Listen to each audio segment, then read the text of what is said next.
Uh, Caleb, you're the group caller tonight. What happened last We time? will never speak of that again.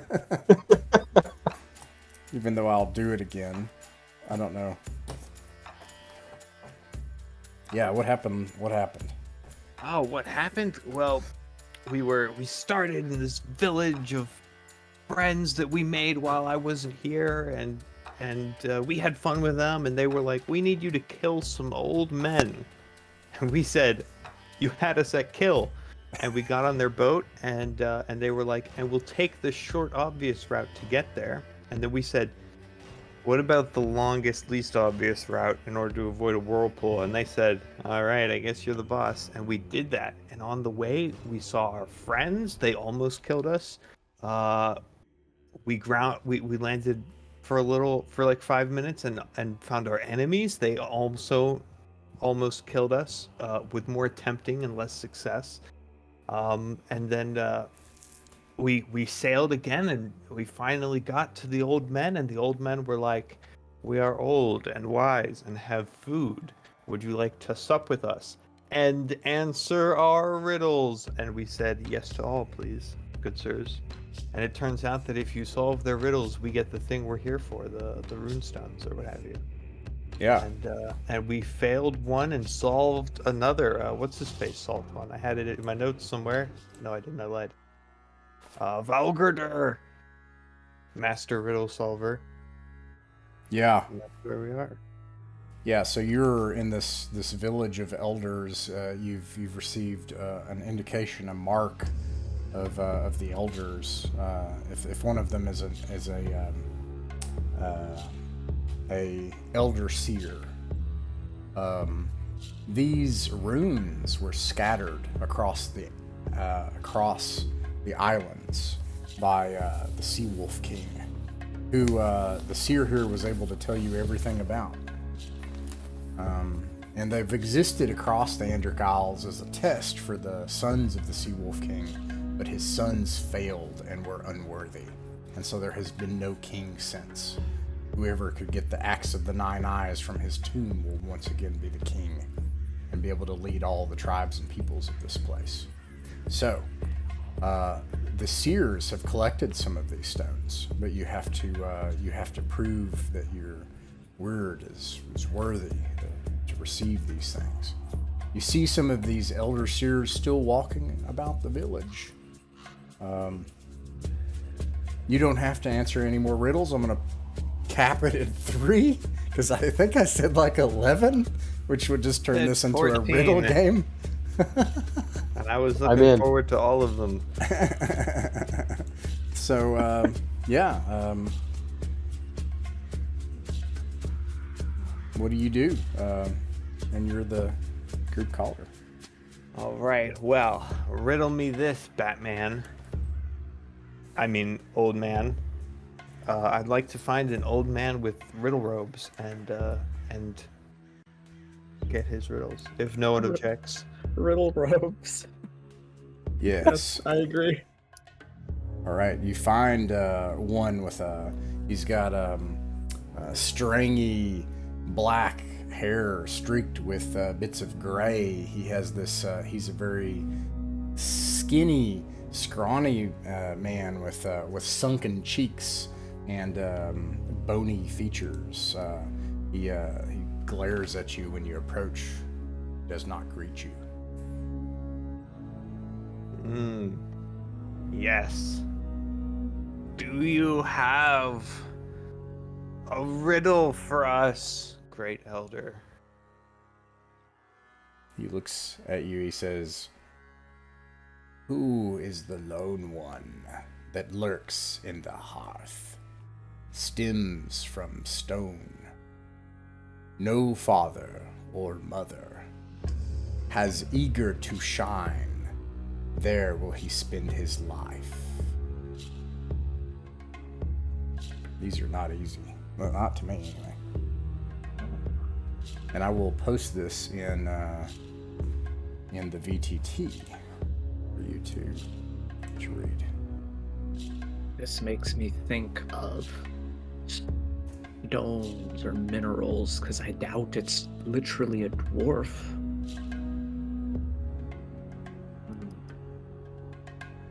And I think I also said you can get a hint if one of you passes a wisdom check. So you can always do that as well. It's up to you. Alright, well, I'm known to be wise sometimes, so does, do we want me to wisdom check? By all means, go ahead. Alright, let's type some numbers. No father or mother has eager to shine. That's a 10 right there. Have to What beat if a it's like- 12. What if it's Alright. what if it's like charcoal or something? That was something that I was thinking. And anybody can make that check. Hearth on the hearth, and there he will spend his life. Sounds charcoaly.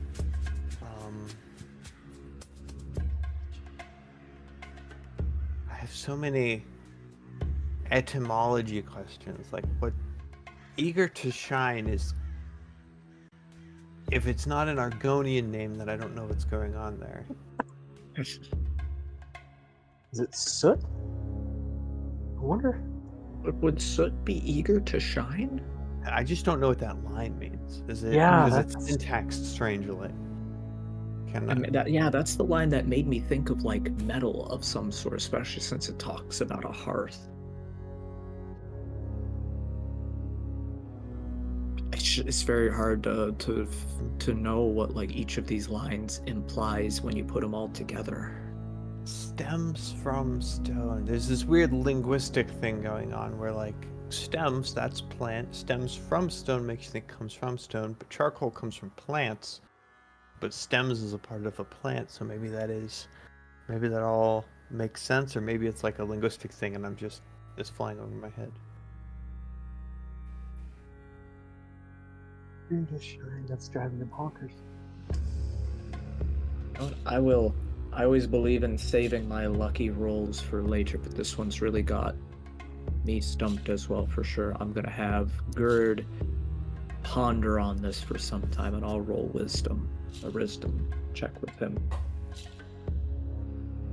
To which I have a -3. Yes! I believed in you. All of these riddles are things. First of all, they're actually from like a Viking text. Like these are Viking riddles. Secondly, they come from something about life, for them. And in this case, this is a kind of core initial key thing, as I understand it, in like metal smithing and metalwork and forge stuff. But I'm talking like basic, not something advanced. So maybe like a hammer? I mean, my one of my first thoughts was a hammer, but when I heard things like eager to shine, but it's like implying that it stays in the hearth.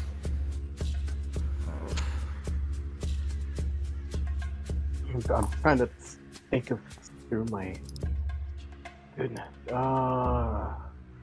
Then his life. Charcoal or coal? Eager to shine. It's eager to shine is when it lights on fire. No father and mother though? I apologize. Oh, sparks? Would it be like sparks? Yeah, maybe? I apologize. This is not just in metalworking. This is a tool. This is a pretty universal tool, and it's used in metalworking and firecraft and all kinds of things. Oh. Flint? You got it. He hands you the rune-stones. Oh! Very good. I Excellent. believe you have 3. I Now, believe that is 3. you can depart with what you've gained or do something else, or you can seek your last stone. Get that. I feel like we've got to go for it. Okay. Got 2 more riddles. Yeah, I think we've Let's got leave. good. I would like to say we've got good odds, but I've been successfully defeated by everything. So, what I'm gonna do, gonna use one of my omens. Not that's important right now. I'm gonna glance at the character sheet, wisdom. +2. Hey, look at that. Not succeeding. I'll do it again. I'm giving myself luck here. That's what I'm doing. There we go. Alright. Use my destined feature to give myself a luck, and let's go find another riddle-robed man. Okay, you find another squat man. He looks almost more beard and mustache than man. What remains, and then eyebrows that are just out of control. He's very hairy and, Your and eyebrows not in squat. control, they're not out of control. What? He's not actually wearing a robe. What face you can see and eyes have a fiery stare that when you approach, and he doesn't wait. He seems perturbed and irritated, and so he just goes, "Who is that great one that grasps the earth, swallowing wood and water? Bad weather he dreads, wind but no man, and picks a fight with the sun."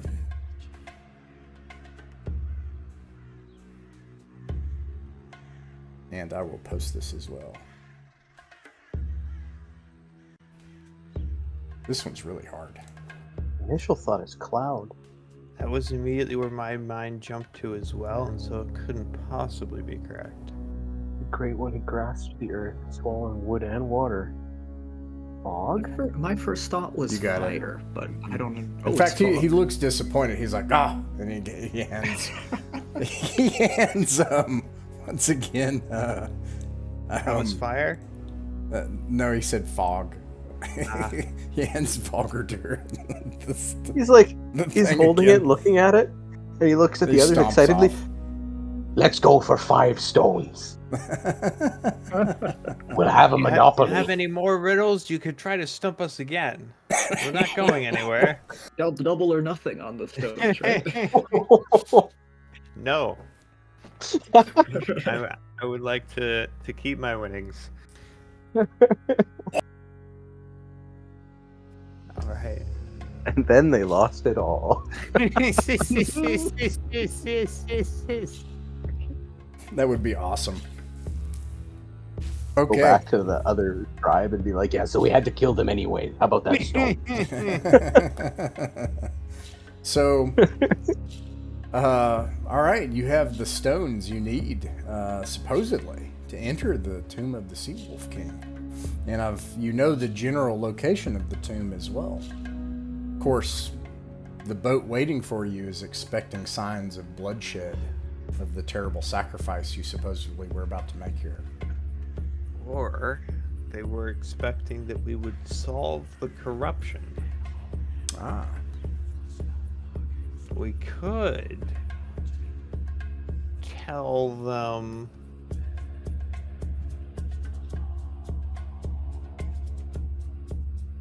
complete my sentence. That we That we found the mind worms that held them. We could tell them that we expunged an evil spirit. We could just lie and ominously say, no more corruption remains. Well, actually, that'd be the most truthful option, which, you know, how do we want to play that? We Or could we slaughter a cow and pour its blood on us. And then he kind of points at a couple of his followers. Punch them really hard so they look hurt. And we'll drag them back. Mm-hmm. They do not look enthusiastic about that. do you suggest that there is no corruption here whatsoever? It was pretty good mutton. I feel like we had a series of encounters that just wouldn't have gone that way if there was no corruption. And I think our conversations with the talkative elder implied that there might be something weird going on the island. But we've also learned that our arch nemeses live on this island, so it might be them. They could be up to something. It might just our boat providing friends might have sort of been wrong about the exact location of evil doing. You know?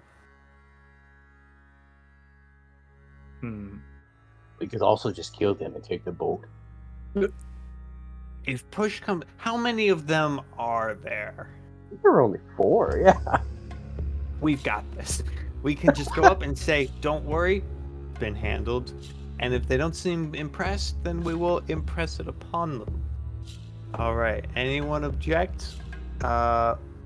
Please say, I'm lame. I'm lame. I'm not sure if we want to kill these dudes. I don't want to kill them either, but like if I'm proposing that we tell them job's done. We're finished. We got rid of the evil. Everything is tip-top shape. And on our way home, let's stop at an island with an axe. And then if they don't like that, then we kill them. Yeah. I mean, Do you have an alternative idea? I frankly do not. The only other alternative idea I'd have is we spend a bit more time here trying to dig around and see if there really is some kind of corruption. They are giving us free food, so I'm not opposed. Sticking around a little bit, digging around a little bit. I'm just not sure what corruption would mean to these guys. Yeah, well, like I said, I think if they seem too good and too noble, I'd be suspicious. They could have one of those good gods going on here. Maybe we could ask to sit in on a ritual or something that they do here. Partake in a little bit of culture. Warren and one of the other guys looks excited with the idea. Any objections? I have no objections. All right, let's find the talkative elder. Okay. He's in the main longhouse. When you return, he looks at you and he says, perhaps you were appointed by Odin for a task. I see that you have the stones. Oh, you honor us greatly, O elder. But we were hoping that perhaps we could do you out of a little more. We've been on this sea for a while and are not quite in a hurry to set out again. We were wondering if we could perhaps do you out of another night's hospitality, and perhaps if we could sit in on some of your rituals and practices. We may never be able to come to this part of the Isles again, at least not until the moot, I suppose. And it would be a wonderful opportunity for us to learn from you. Let's see here.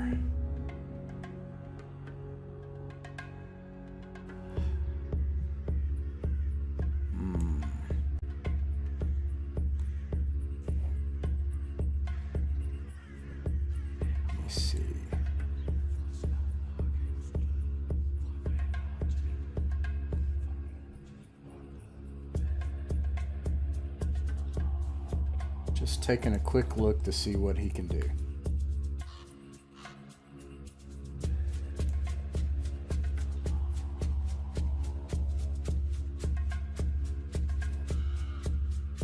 Okay.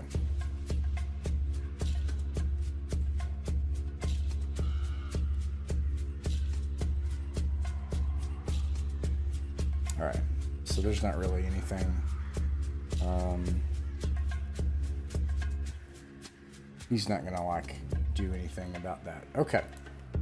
All right. He says, all of the people of the Andric Isles are welcome to be here. You can stay and pray to the gods.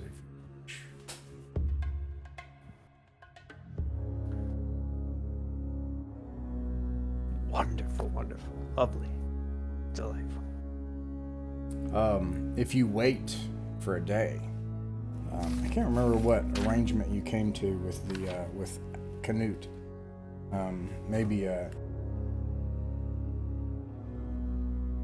maybe it was like 3 days or something. Let's see. He the things you find happen here are pretty mundane, and the same things you do in Valthis. You see them take because it's such a large settlement. They take one of their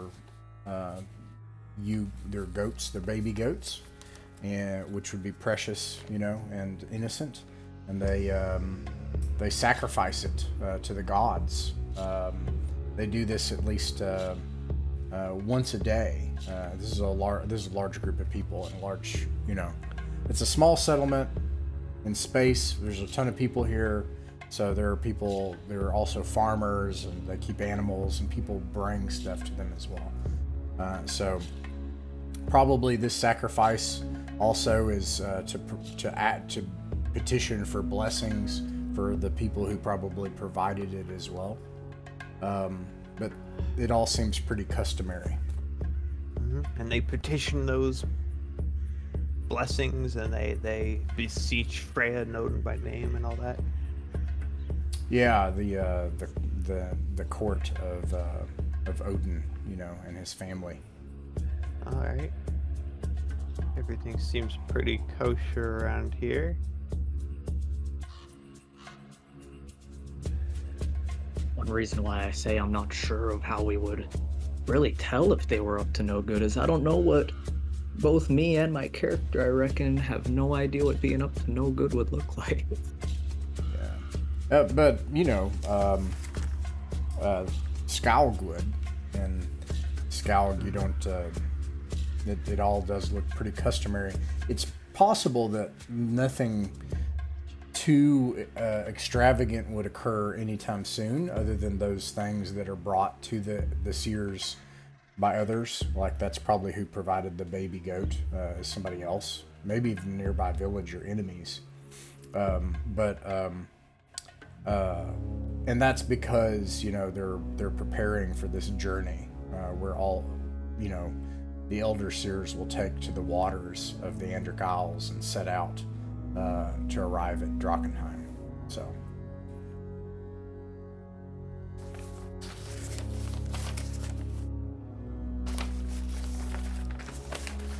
Yeah, I think near as good as we've got, unless we want to start turning over people's beds to look for holy fetishes or something hidden in the floorboards, under mattresses.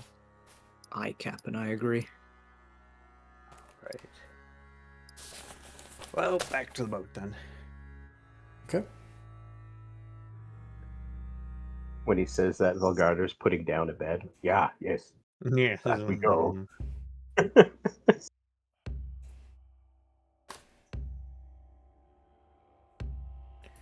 So what's the before we get there, what's the story? Just we've searched thoroughly and found no corruption, or we found corruption and destroyed it, or they're all secretly dead? What's our... I guess it depends on whether we feel comfortable attempting to lie to them. That was my thought. Saying we found no corruption there and searched thoroughly has the safety of being true, but the risk of not being sufficiently satisfying. Hang on a second here. Let me check. Not Valgarder, but I think my other guy. No, he's the seer. Yeah, I'm cooking something up here. Who's the seer? Oh, crap. If any of the sea wolves have a good charisma, and they ask the blessing of Loki, we get advantage on any lies and deception kind of stuff. That's We're excellent BSers. Do like that. You are beginning a new day, so at the start of the next day, you can declare your allegiance to the chaotic whims of Loki. And I think we get 2 as well. Does anyone want to volunteer to Loki up? Yes, I suppose so. My character is really not the most charismatic or talkative individual, but if it I comes got. up, I'll pray to Freya as well. I've got duality, so I can have two. So I can add a +6 or a D6 to my a luck. Get a luck from Freya and get an extra D6 on that. So And it's with advantage? yeah, really screw it up. All right. In roll that case, 2 1. make up whatever lie you want to. I believe in you. All right. Well, let's see. You have to travel back to the boat, which is going to take about 3 hours. Interesting. Who put this village so far away from the water? How do they live like this? so true. They're strange individuals to not live on the coast like we do. I've never had to use my feet so much. Think of it. They wake up in the morning and they don't smell that sea breeze coming in. They're out deep here, cloistered away from what truly matters. I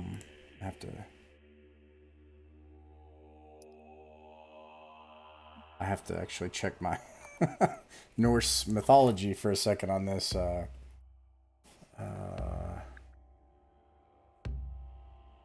Because I don't. Give me just a second.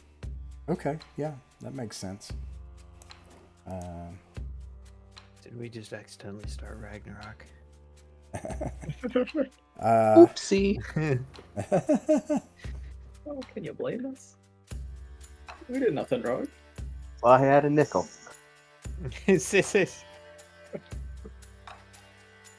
Okay, yeah, I think this. I had to kind of check some mythology stuff because.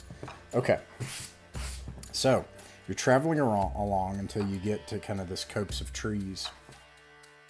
Making it back, all of a sudden, these figures in these live but somewhat alien but otherwise humanoid figures sort of just elegantly just glide out from the trees. There are 3 of them, and they stop, and in a strange tongue they make a demand of you.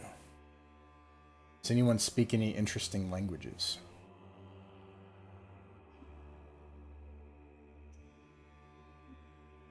You're muted. Olgier speaks Primal and Giant. And yeah, that's it. He speaks Primal and Giant. All right. Anybody else speak any strange languages? I believe I just have Goblin going on. No strange languages here. Very well. Okay. I will give them one chance to see if they know your language. They may or may not. One of them does. They look at each other for a moment, and then they look back at you, and they starts to speak in a sing-songy, strange alien tongue. But Fjónjotur, your language, is able to you're able to make it out. He says,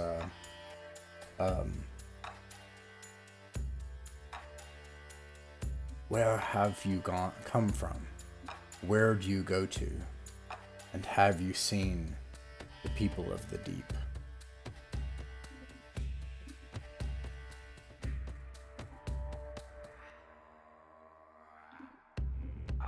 Hail and well met, mysterious travelers. We come from Rolla.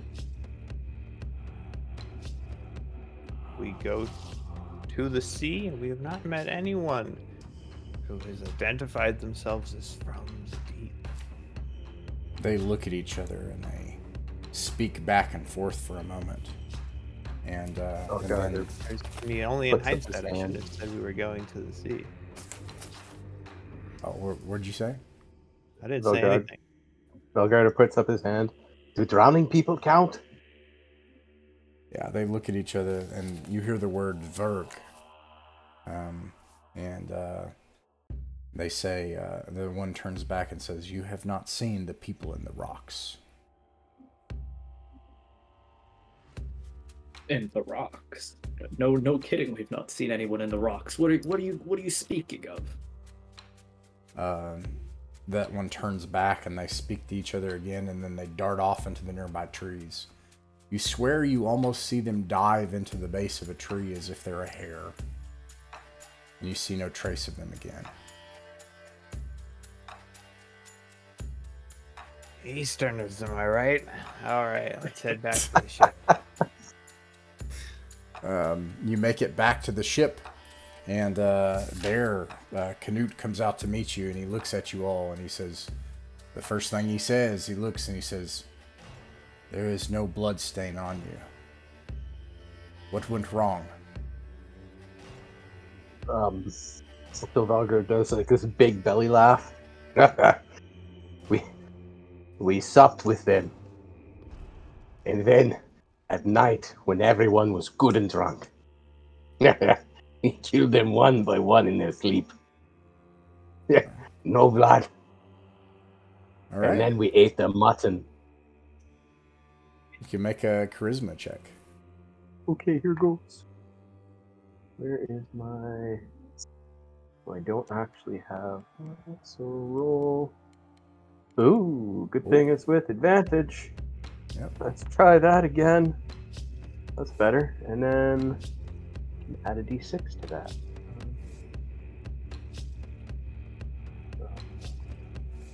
Goodness.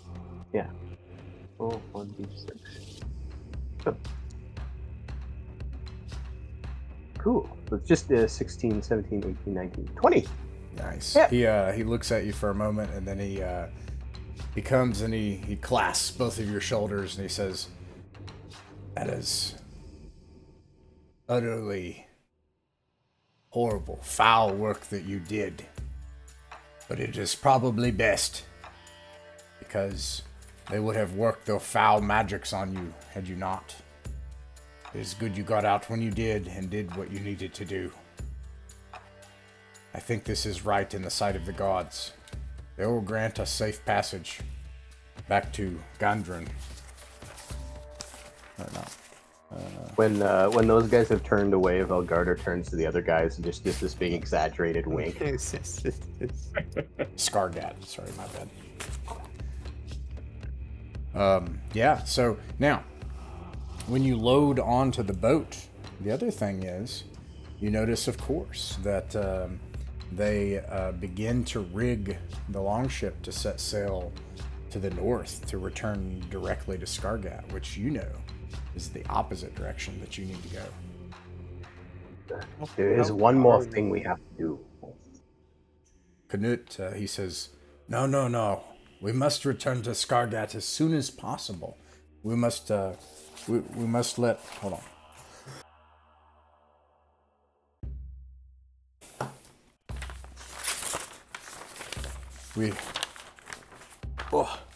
We must let... we have to let Brugotha know. He said... Brugotha is their seer. Brugotha said that it was... We needed to let him know as soon as possible when the deed was done. The magic is not broken yet. It's we have to go nudges the other guys. What is the place called again that we have to go? We must travel to the Sea King's tomb. That is the target of our journey. Is that incorrect, my fellows? We have the rune-stones. That's the one, and we need those to stop the evil magic from spreading. You say that their evil magic is in this tomb. It The is evil truly magic evil. wafts over the land. We've only done what we can to dig out the root of it, but you know, the pollen's everywhere. Then why They're this kinda like tomb? what's- Gerd kind of like rubs the back of his neck at this point. He's trying to back up the lie of his accompaniment. Well, they mentioned it as they were, Ah, in their writings and stuff. If we have written language, if not, while they were dying, they mentioned it. I see. So this foul thing that they have done, it lays there now. Yes, we should go and stop it as fast as we can. Finish this and then return to Skargat. Where should we go? We have directions, right? We believe it to be in the most central part of the Isles, if I recall. Here somewhere. If it's central, I imagine it could be anywhere within like this space, but we know it's not over here. So perhaps. Let's see. Can I draw a circle? I wonder. I think I've seen it on here before. Let me look. Did the seers give us remembering this? Did the seers give us a more precise location? It was nearby our place. So the what you know is that it's somewhere on the central island, and it's on its southern coast, not too far from where your village is. Do we know which island is the southern island or the central island, or would we have to try to figure that out?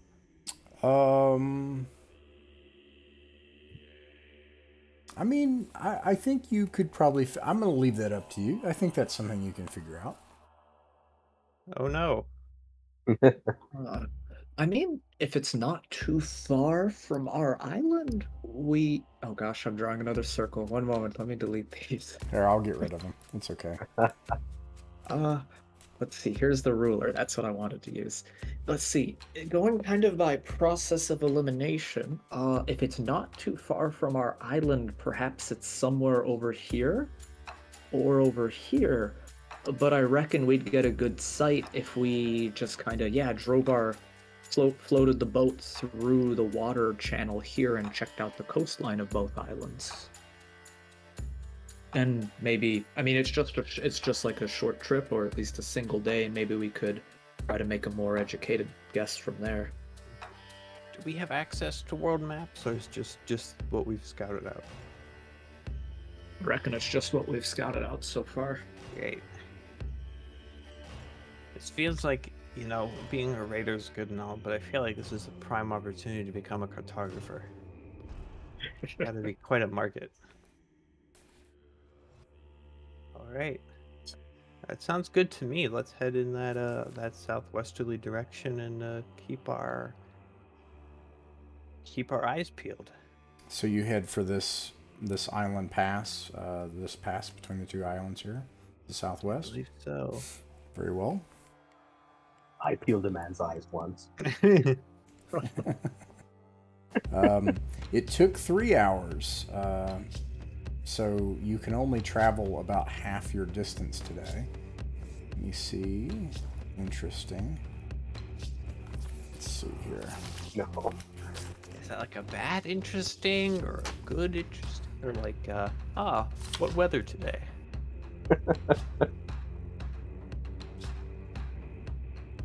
Oh boy.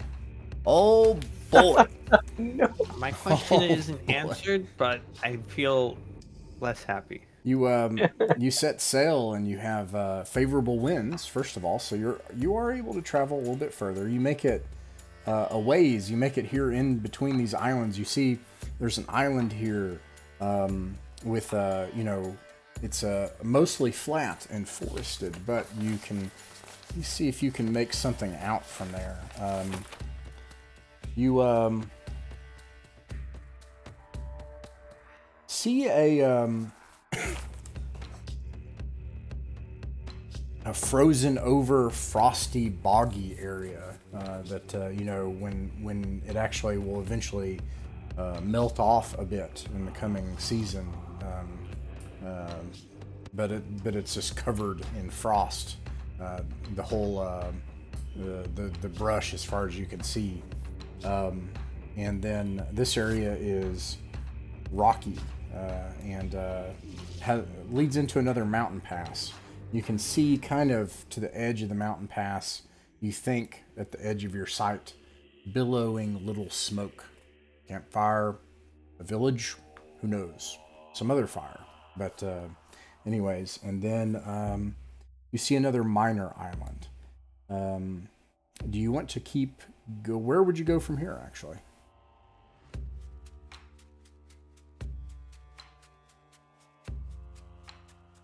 Just speaking for myself, I don't feel more informed. How's everyone else feeling?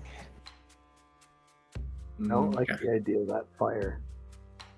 Captain Skalg, I feel we do need to search further. The only question is whether you would reckon our odds are better on the northern island or the southern island. Would I be correct in my estimation that the northern island, the island to our north, I should say, is our island? That's like our home is located on that island, different part of that island.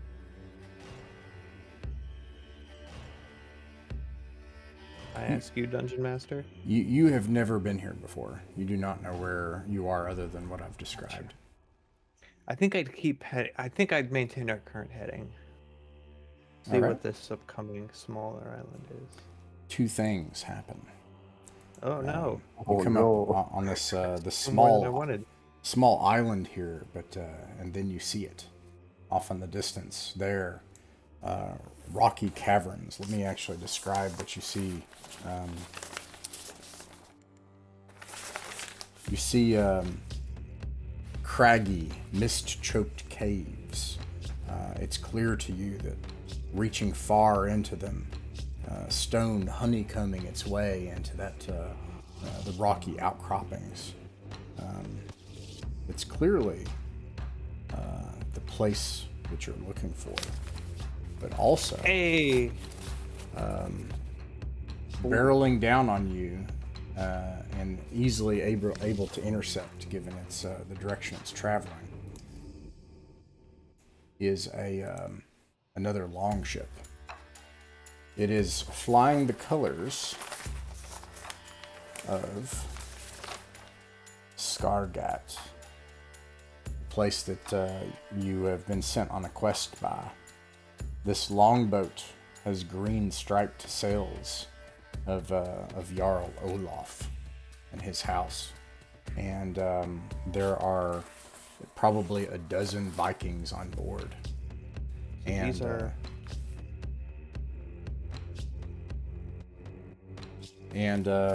actually, let's see here. They approach and hail you. So these guys are flying the same colors as our longboat, right? Yeah. No, I think that is our colors? I thought those colors... Oh, you're right, they are the same colors because our boat is from there. You're right, sorry. Yes. All right, well, this seems like a simple... We've got their friends, we are their friends. I feel like we're all of an accord here unless they're up to shenanigans. All right. So do you? What do you do? Do you allow them to pull alongside and stop so that you can speak, or do you try to run, or do you? Yes, but I think I'd like to ask the owner and proprietor of this ship. Hey. Ah, yes. Check to make sure these are your friends, real quick for me, and this isn't some duplicitousness. That's Gundvar. He is one of our best captains. That longship. It's the greatest thing ever. Look at this. You must not tell them of our quest. They may be disappointed when they find out that we have to stay and die at the cave. That's ridiculous. I would tell Gundvar. I would tell Gundvar if my sister slept with a goat. I would tell him everything. He is my best friend. Gundvar! Well, Garder's like, what? And yeah, and they pull up alongside and they hug each other, and Gunvar just unceremoniously steps on the boat. It's his boat. I mean, it's their tribe's boat. It's not yours, right? So like he just comes on board. He's this big, thick, heavy dude, and he comes on. And he's like, Valthis. Are you from Valthis? Oh, are you those people from Valthis that they sent? That they sent you on that Canute? And Canute's like, yes, and they did it. They were picked by Odin, and they went into the village and they slew the seers as they slept. Nasty, but it needed to be done, as you know. And Gunvar looks at you all. He's like, is that so? Belgarder stands all proud. Ah, well, it's quite a chest piece of armor you have. Like The our Valkyries. Yes, that's what I thought. That's what made me think when I saw it. So you were picked by Odin, by the gods, and you have freed our lands from the corruption that would have destroyed us all. You have many stories to tell, I'm sure. We should head back to Skargath at once. Join us. Let's sail together. There's one more thing we have We'll to do. sail by the island, in fact, and we'll stop, and you'll show me the what you accomplished, in fact. You see, you had been gone for almost a week. And so Olaf had sent us to finish what we had thought perhaps you had not been able to do. I'm very glad to see that you're okay. Let's feast over the cinders of Rolok. Let's burn it to the ground as an offering to the gods. We'll celebrate and then we'll sail to Skargath. I won't take no. We should celebrate. Velgarder, in all his wisdom, completely forgets that they didn't actually complete the task. He gets all excited. I would like to heartily pat Canute on the shoulder and say, "Oh, yes, I'm sorry. We would love nothing more, but I'm afraid such a celebration would be premature. The village has been laid waste to, but as we told your friend here, we've discovered that the corruption the seers had was taken from, and I would gesture at the ominous caves, from this very place whence it was buried. We think there's more here. It must be destroyed first." You say that to Gunvar, okay. You can make a charisma check. Can I? Is Newt backing me up? My friend, my best friend, who believes this? Oh, he looks very ambivalent. This is up to your however much Great spirit, awesome. however much destiny you have within you. But you did that thing earlier that you said we had lost. Thing earlier, so I'm rolling with advantage. Is there? We don't know how to roll with advantage here, so let's do. You can do the check, and when you do, it should give you that option. I think it lets you do it. If I double click on you. Oh, I'm manually typing things in. I didn't know I had my stuff entered. I go there, and if I go to charisma, and it lets you do advantage, yeah. But you'll have to change your charisma score to whatever it's supposed to be, of course. Well, in that case, I'll just finish typing out my typing, because that's slightly quicker. There's also a tool just like Roll20 has. There's a dice tool if that's faster for you. Yeah, but I got like modifiers and stuff, and then I forget what my modifiers are. All right, let's do a little subtraction. Oh no. Do that, and then At 20. hey, look at that. That's a nat 20. Oh! He gets angry. He's like, This is where it began. I could feel a chill wind as we sailed past. We will go in there and we will stop this. Whatever foul thing that started this, we will go. He doesn't seem to know anything about the Sea Wolf King. I have no doubt that Odin himself lent us your strong arm for this task. Base, you now have 2 boats and a longboat of 11 more Vikings. All right, excellent. As we call them in Norwegian, cannon fodder. Let's see. Let me see here. I'm gonna, while we process some stuff, I'm gonna omen myself again.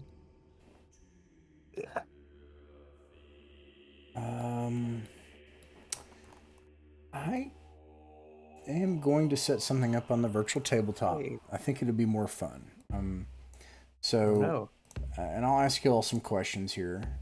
So is it going to be Valgridur? Is that who you're going to take in? Yeah. Okay. And then Caleb, which one are you going to take in? Gjalg. Skaug? Gjalg. There's an I. How do you spell it? Like it sounds. Skjalg. Okay. Skiaalg. Yeah. Oh, okay. Yeah, okay. All right, let me make sure that you can see. And heard by anyone, and you should, hopefully you'll have the ability to control this. Represented actor Caleb 1, and I'm going to make you tiny. I'm going to basically... You make me large. I had not put you all on here, but I'm going to. I'm going to put you all... I had like a kind of a group representative thing, and I'm not going to do that. I'm going to actually put you all on here. There's Gerd. I assume you're taking Gerd.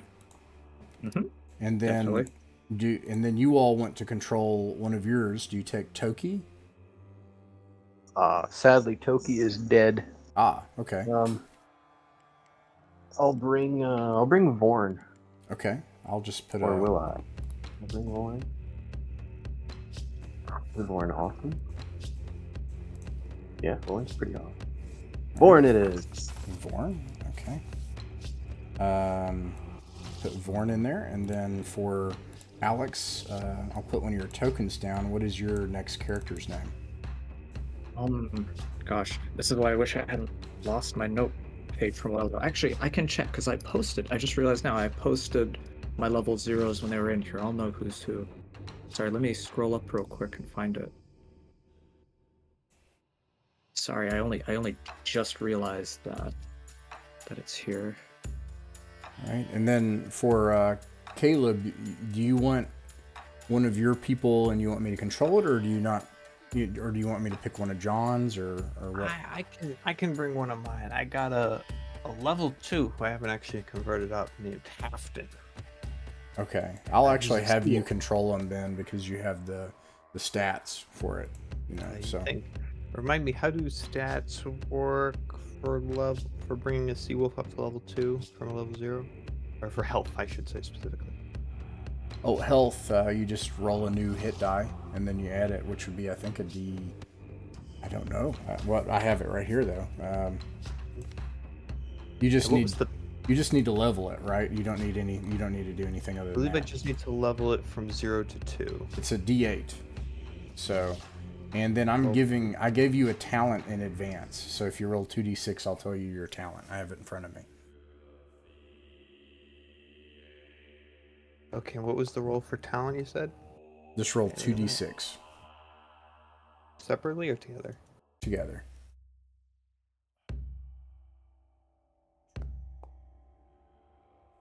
All right, you that's get a 7. You can choose a +2 to strength or con, or you can have a +1 to all attacks. You can just add that. Right, and then what's their name? That is Hafton, which is spelled like half of a Dan, without the of. Okay, and you are able to see, and I'm gonna make you tiny. All right, so now I have all of you on here. few events will kind of happen real fast here. So first, let's start with what you see. Let me see if I have anything that kind of represents this. I'll just kind of go theater of the mind here for a second. So when you you sail up to this rocky shore with the two longships, and sure enough, there is a rock face that is clearly has it's kind of cleaved. It's covered in runes that are alien, except the ones that you saw on the mountainside about a week ago now, on the door in the mountains. And well, actually, what do you do? First things first, we got to keep up with our line. We have to declare these alien runes to be things of great evil. They believe you. They're like, oh, and also I apologize. Let me see. What was your second character's name, Alex? I believe it was Halvar. Halvar. He's a tough guy. I don't know if I never leveled him up to 2, but even at level 1, he's got 9 hit points from +3 Constitution and a +3 Strength. So he is a hefty chap. Oh yeah, Caleb. I mean, would you have a second level 2? I don't think you all have that. Dude, he survived the first day. He got to level 2 from our very first adventure. He's just kind of been hanging out. Right. And I haven't. Yeah. Okay. Right on. Okay. Cool. So a bit of a plot armor. There's a bit of plot armor for Halvar. Remember, that's my late cat's name. You can't kill him. Oh no! I'll make sure you can't do that. He's been doing a lot of killing this whole time. If you ever see me rolling with a +3 on one of the extra chaps, that was him. Every time we make landfall, he comes back to the ship with like a bird in his mouth. No, stop that.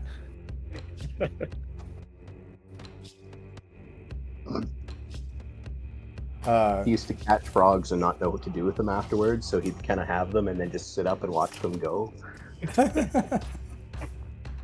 It's practice. He's fierce, okay? Alright. They believe you about the door. You reach the door. That these runes are evil. So, what do you do next? Oh, if it's a door, perhaps we look for slots to put our rune-stones in. Like maybe there's specific places they need to go. Very well. You find them. They're in the very center point of it. You have to kind of climb the boat probably and use the boat, and then come across, but you're able to reach out and put the stones in, and then the stones, the whole thing shakes, and then the stones fall back out. You keep the stones, so you still have these 4 stones, and then this stone opening, it opens on the water, and you can see how it becomes shallow. And on the inside is a cavernous space. And there's a sandy bank here, just inside. And sitting on the sandy bank are a very large number of, well, not very large. There are quite a few.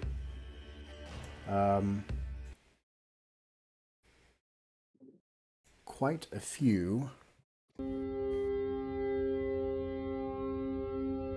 people that have already made their way inside, and it seems like they were guarding the entrance. And well, anyways, Gunvar, he looks at you all and he's like, "We'll take care of these," and they jump off the boat. For the glory of Skargat. And immediately they just start fighting, and they just start hacking people down. Perfect. And so all these people here at the entrance, you don't have to deal with them if you don't want to. Like I told you, Odin said. I think this one might have been Loki. I'm not picky. Yeah. The other warriors of Skargat, they might come to aid you later, but you can see ahead of you Well, first of all, I'll describe this. It's a group of sullen people with sand-caked leather armor, salt-crusted hair crouching among a sputtering campfire, notched blades resting close at hand. And then, of course, your friends jump out and just start hacking away at them, because clearly they're evil, but they're behind the evil room-covered door. And, yeah. And then looking ahead, you see a big open cavern space. Well, actually, it's dark. I guess you can't really see beyond this battle. All right. Vorn is going to be in charge of a torch. All right, I'm going to do the Shadowdark thing, but not in an OSR way, but just precisely as the book says it. And in this game, I'm going to do exactly what the book says. And I'm going to start a 1-hour timer. And not even look at it other than that. Boop. There you go. Started your torch timer. Any other torches you start will ride along on that timer. So, let's see here. Is that... Who's holding the torch? Vorn. Vorn. Okay, well, I will give Vorn a light.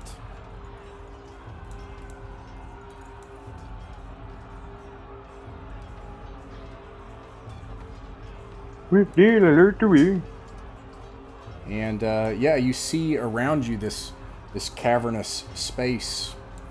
You can see some pathways going off ahead to your left front, and right front.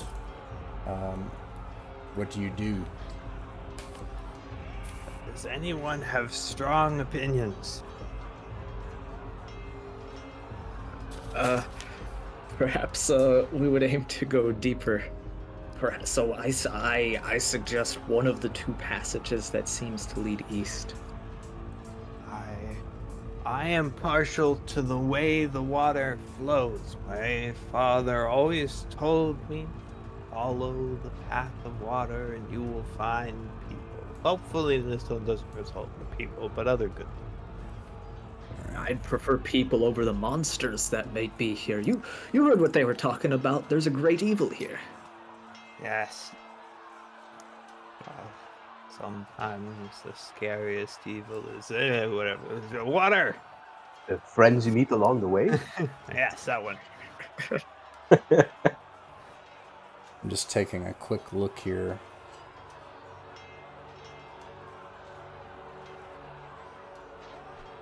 Climbing, falling, moving through, swimming in a group. I don't think there's anything about the crawling rules that are important to know right now. If they come up, we'll look at it. Okay. So, you want to follow the water. Okay, so... And I'll kind of drag the group just to keep it simple. At any point, if you want to split the group up or have them in a different order, you know... I'm not trying to do a gotcha on, you know, like order of march or something. You just tell me, hey, I want this order of march. We should have split into 3 groups, one for each passageway. Well, and anyways, yeah, the water is flowing towards you, out of, you know, from here, and it narrows into a tight, cavernous space. So when you enter it, you can see that it splits, going both ways. Are there any sensory differences between the 2 passageways? That's a good question. Let's see here.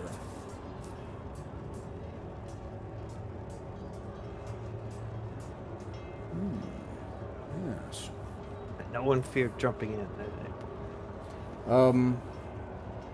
I should also note that the water here, one of the things is it gets very deep. So if you start to swim, and this is a cave, by the way, say that the combat kind of starts to die off behind you, you know. And let's get some dank cave going instead. It's one of my favorite kind of cave. And it's you think that you may have to swim You have to get your weapon and the torch up above you as you start going further into the cave. It starts to go up to chest, and it is freezing icy cold. But so far, nothing that you can't handle. But as far as the difference, I think because it's so icy cold, no, you probably can't tell a difference. Except that perhaps this way flows faster, it seems. Okay. Does anyone feel strongly about direction?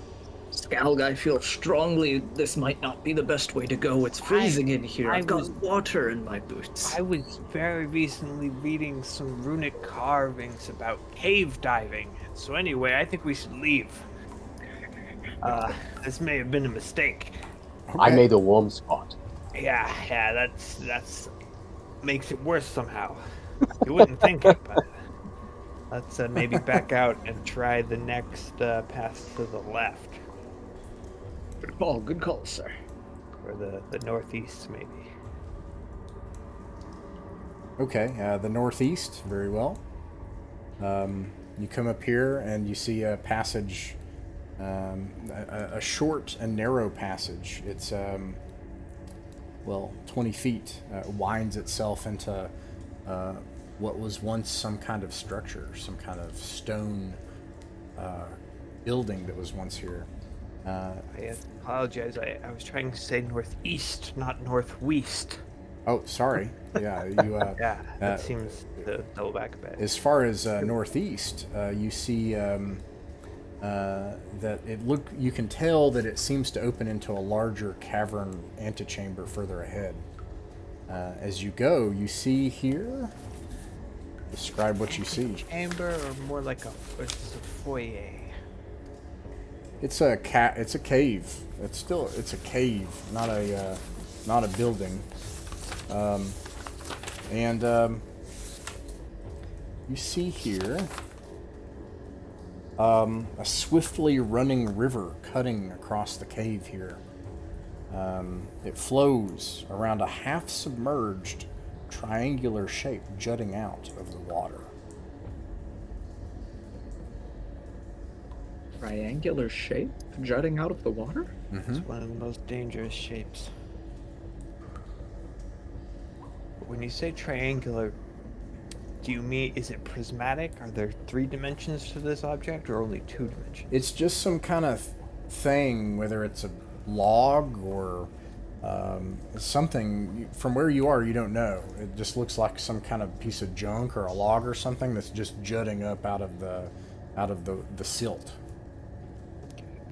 How's the river for fjording? Can we pass it without difficulty, or would it be? Does it seem like it's very, very fast? It'll be freezing cold and probably come up to your waist, but you can pass, and it won't. You don't think it'll take you. Okay. Do we want to Wait. touch the triangle? Yeah, we need to check to see if that thing's living or dead. Well, Preferably from a distance. from a distance. I'm inclined one of to those just let it live answers, its yeah. life, but I wonder if it's the fin of a wild beast. okay. Are there rocks in this ground around us that I can just pick up and chuck at it? Sure. Yeah. Absolutely. Okay. And halfway, in my throwing arc, I'd like to stop and say, look at everyone else and say, "It's okay with everyone." Absolutely. Chuck it. You chuck it, and it hits on the target. Clunk! It makes a loud, hollow sound, and you hear it echo in the large, open cavern walls beyond. Clunk, clunk, clunk, clunk. I have regrets. But it's clear to you, having thrown the rock, that is definitely a piece of wood.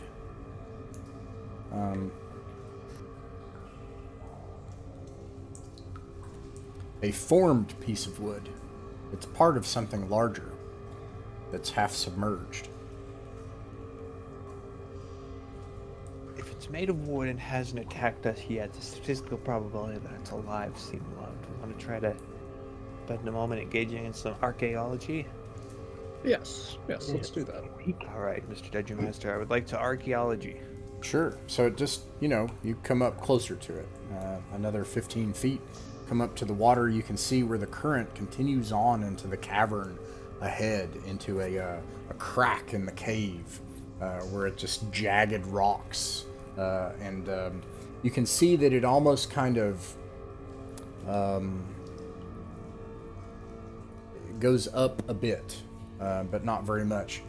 Here, beyond where the water bisects the cavern space, you can see at the edge of your lantern or your torchlight that there is a room with an ancient stone floor. When you get close to the object that's poking up out of the ground, as you get closer, it's clear to you what it is. This is a boat. It's a raft, and it's still in good condition, but it's capsized and half of it's stuck into the silt.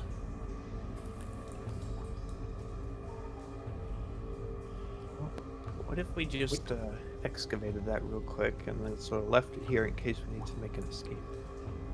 Does it look like it could fit through here?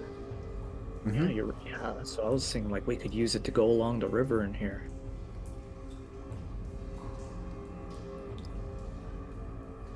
If you want to try to get the boat free from the silt, anyone can attempt it, but it looks like it will be very hard. But anybody can attempt a DC 20 strength check. It will take it'll take one crawling round to do that. When you say anybody, do you mean like anyone but maximum of one, or like everyone can go nuts? All of your characters, you have 6 of them. I feel like there's a good odds. Yeah, Gerd cracks its knuckles.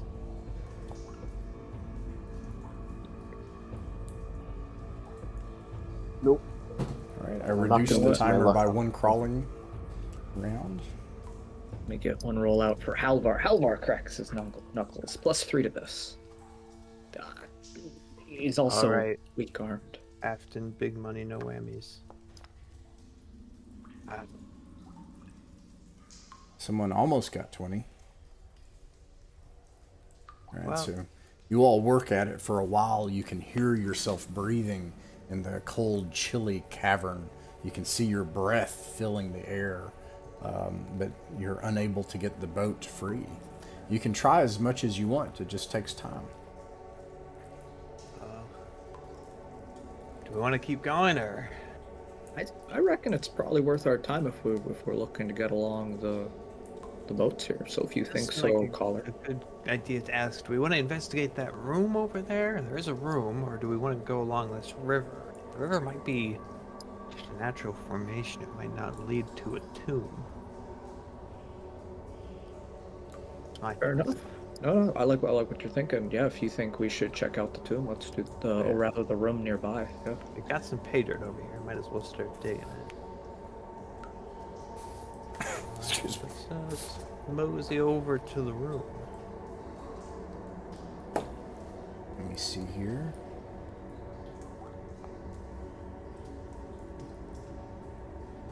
What you rolling over there? Let's see Do we here. have any of the Stargats left, or do we have to start using long poles to check for traps? You can roll a d6 scalg. Actually, Rolling these sixes. I'm sorry. Well, Too late that to works. roll. No, yeah, that's good. That's good odds. Okay. The You see- fates have done their thingy. You see something behind you here in this narrow cavern space. You think at first it's your shadows, like if I move you around here, you can see the effect of the shadows, and so your shadows are elongated and they kind of shift, but then you see that this one does not stay still with the shadows, and that there's a faint green ghostly light here at the edge of this narrow cavern space. Good thing ghosts can't cross water. Let's continue. All right, so you want to go into the room, is that right? Well, maybe we should start checking the room first. What's in the room? Well, from where you are, you can't see, but you could cross the water and get closer before you get into it, you know. I was under the impression we were across the water. I would like to cross the water. If no Very one well. has any objections or ideas about how to dispel ghosts or other radioactive creatures. No. Sounds good to me. Let's cross. Okay. Though, one comment though, Ross. I don't know if this is how it is for others, but I cannot see. I can't see what we see on the map. I also cannot see. I am blind. Oh no. I can see. You none of you all can see. Let me see if I can My fix character. this. My Yeah. light source seems to be based on the either the ship or our friends back near the ship. So I Interesting. can see like over. I can see like here, but not. I can only glimpse the corner of the river. All right. Let me see if I can fix this.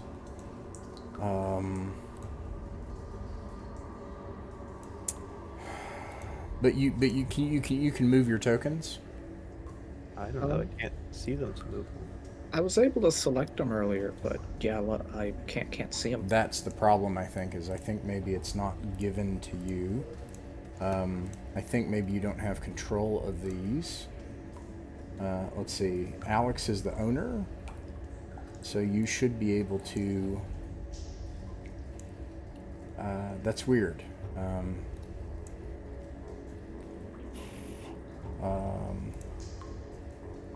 The green shadow man is taking control of our forms. They're doomed. Doomed. What did we do to deserve this fate? We A lot only of things. betrayed everyone we came across. What's... oh, here's some of you don't have vision. So that's that's part of the problem, but some of you do, so I'm definitely befuddled on that. Some of you should be able to see and there shouldn't be any problem. I can see. Ah, that's interesting information. Okay, so let's see. I've also got the torch. I wonder if that's got something to do with it. Yeah, let's start with Halvar here, and let me see what is going on. I need you all to be able to see for sure. Maybe link actor data? What about now? No change. No problem. Alex 2. What if I linked it to the boat? Because you said you can see the boat. What is it? What's it called?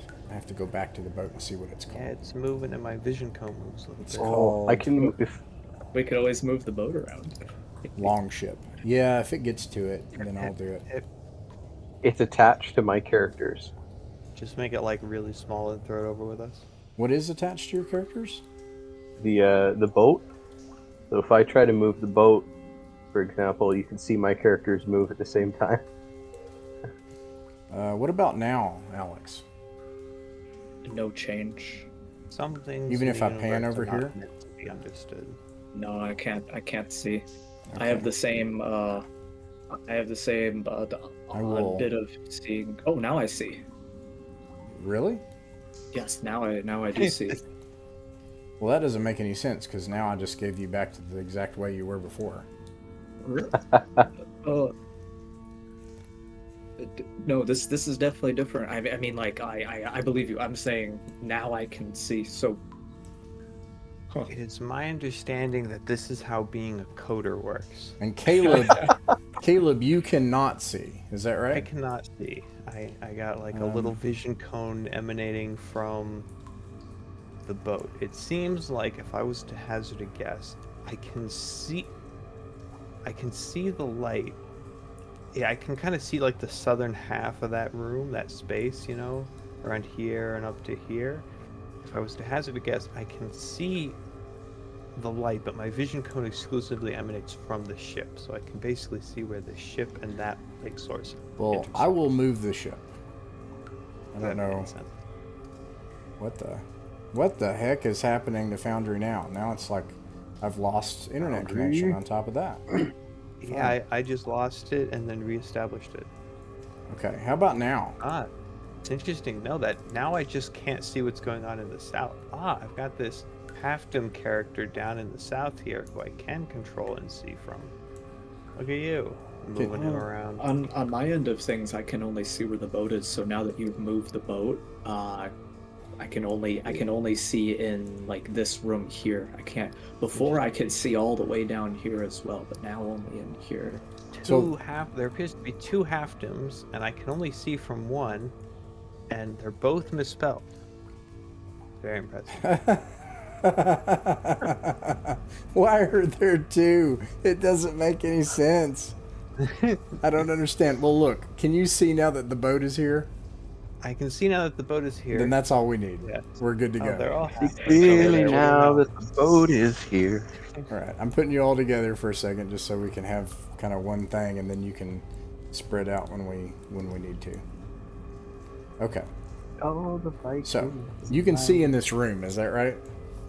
Yes. Okay, great. I should have just whoever said just bring the boat here. You were right. Okay, here we go. You see here a that's weird. You see this is actually when you get closer, this is no room, but an upturned massive longboat somehow has made it in here. It sits on its side, a big black creaking longboat filling this vast chamber. It nearly touches the ceiling. Bits of, sea bits of vine and things hang from it, and also icicles. It's frozen, and the scent of cut wood and seawater rolls off of it. This area is about, let's see here, it is 60 feet wide, but there's this giant longboat. The longboat is 50 feet long, occupying most of the chamber, 10 feet wide. And as you get closer, you can see it's resting on 6 wooden stands. It could probably still be used. A remnant of its sail is still on it, red and black stripes. At the front figurehead is a rearing fanged dragon. Do we recognize this heraldry? No, you've never seen it before. This must be of the Sea King. He's been buried with his ship. Or it could be one of his sons got closer than the legends say.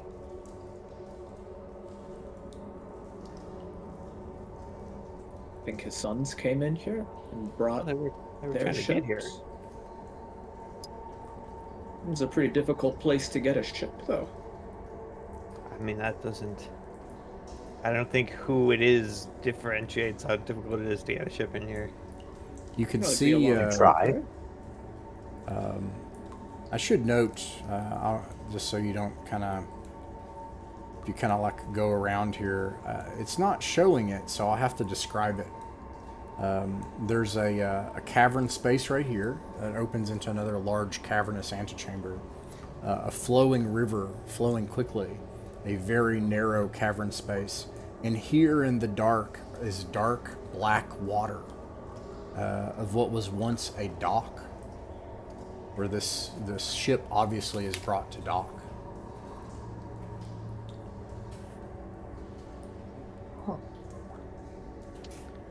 How difficult would it be to return the ship to the dock? Is that logistically feasible? You want to try to turn the ship toward the dock? Like to sail it, so to speak? Yes. Row it, probably more like. You think you could probably do it. It will just take time. I'll say it'll take 2 crawling rounds. How do we feel? Okay, that's what you want us to do? Absolutely. Yeah, this. Let's get a look at the cavern space with the water just right before we quite. You want to look at this cavern space first? Where the water is, where the dock is, you said. Okay. I opened it up so you should be able to see it now. As you get closer right. to the waterfront, you can see that this is clearly well-designed dock space that this longboat is brought into. It's not clear how else the ship... Obviously, how else the ship would have gotten in here. I wonder if we have to sail over a little bit of space to continue on. Interesting. Okay, I figured these were walls initially. I thought we were in like a walled-off chamber. That was my fault. Yeah. Yeah, let's get the... if no one has any objections or other suggestions, I'd say let's get the ship over here and go with Viking. All right. You get the longboat, and in fact, I'll just make your longboat your... gosh darn it. This is like the magic school bus of longboats. It takes you 20 minutes, so I'm going to take that off the time. This is actually not that hard to do. It's pretty easy, actually. Nice. I mean, you just stop the timer and then scroll down on the iPhone to the next time, so it's not hard. And yeah, and like to ask what happened. What's going on to our south? There's like a lady on a coin and a skull. oh yeah, what about that? What about that? You see, yeah, you notice that on the coast down there, there's a humanoid woman. It looks like leaning over something.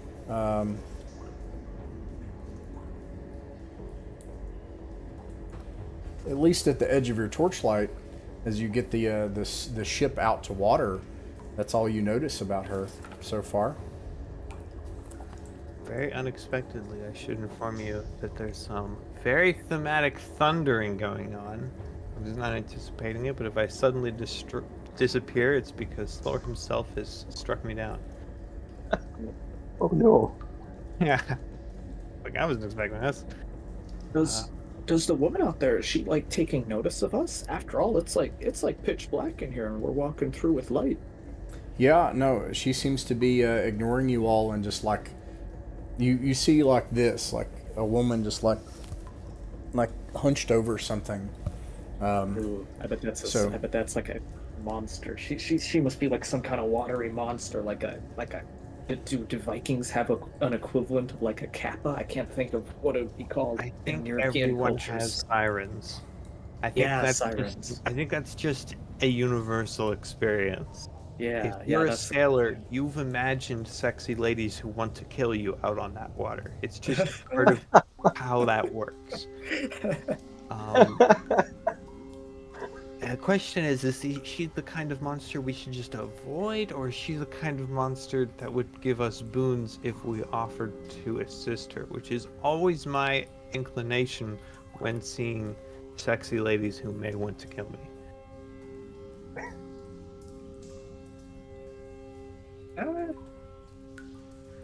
I usually lean towards the thought that things in a dungeon want to bring pain on us, but I also have no issue with us hoping for the opposite. So if you want us to, if you as the caller want us to go converse with her, I'm all definitely down for it. I think I'd like to stage whisper towards her without trying to like echo throughout the cavern and just go, "Ma'am, do you require assistance?" Sure enough. You good? You just leave it at that. So yeah, you kind of yell out, and Stage whisper. you see that she starts to raise up, like that girl from The Ring. She's draped Never in mind. black seaweed okay. that's hanging from her, and she's got blue skin, and she rears back, and you can see her flesh missing from parts of her face, and her mouth is partly skeletal, and she We'll just screams. be on our way. Oh no. I And think ru- she's fine. And she rushes seems towards fine. you, and the scream echoes, and you can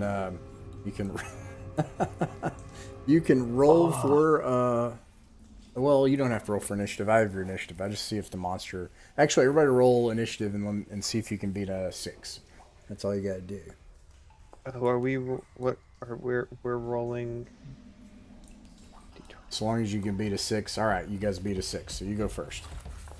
Hey, I got a long ship over here. Not to brag, got a Me natural too. 20. Nice. So Vorn, you're able to act first. What do you do?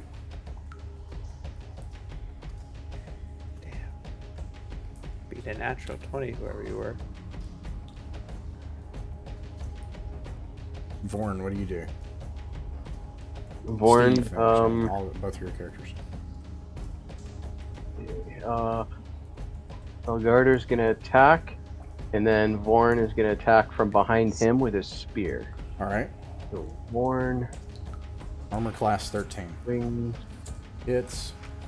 and then... Wait, do I have a Vorn on here already? Oh yeah, Velgarder. Okay, so I'm rolling. This one is just for... Oh. No, right, sorry. I've got this wrong. I'm about to roll one, but this is just for the damage, so ignore the d20. So 6 damage, and then this one for actual Vorn. No dice for Vorn. Okay. And then the 17. 17, that was for Valgarder. How much damage? And he did 6 damage. Okay, 6 damage. All right. Nice. Okay.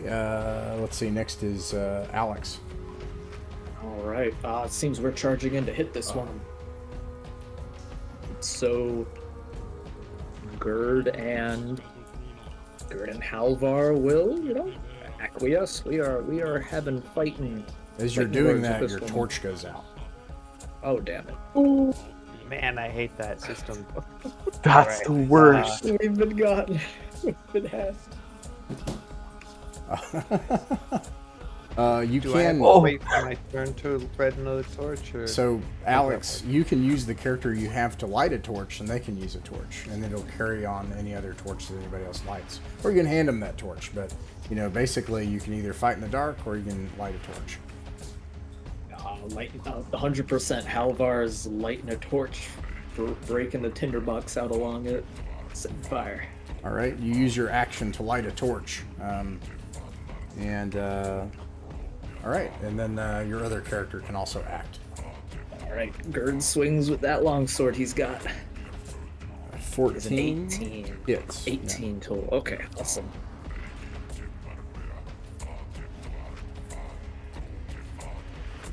Yeah. 10 damage. 10 damage. Okay. Let's see. I gotta make a check, and she fails.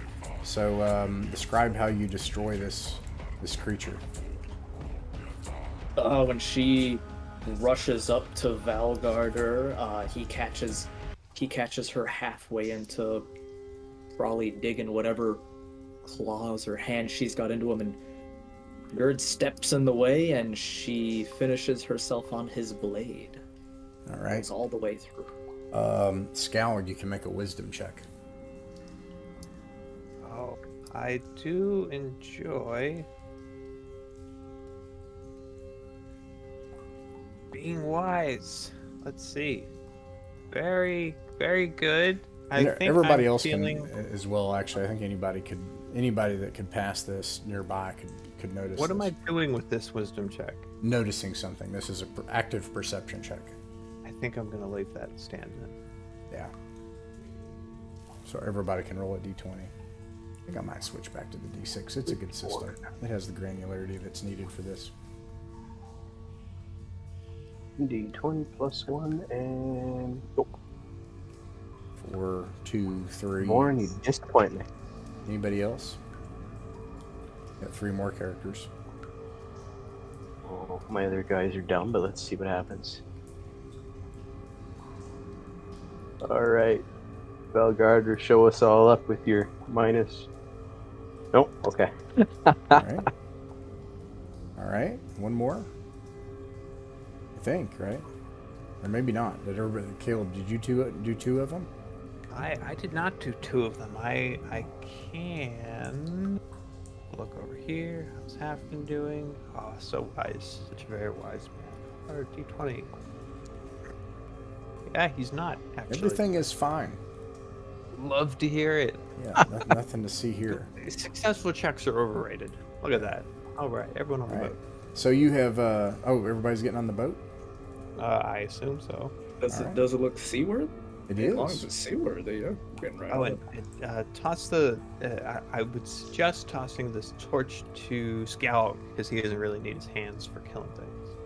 it. So much. Yeah, Valgar passes it back over to you. Alrighty, yeah. So you can stab and shield and all that.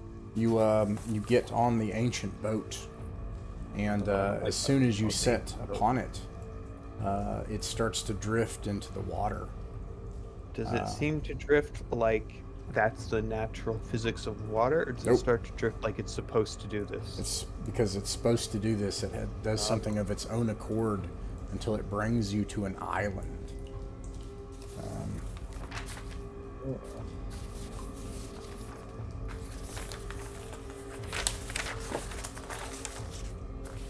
Do you want to dismount onto the island? Alright, yeah. Valgarder steps down first. Okay, and I'll step down after him and say, now it is an us land.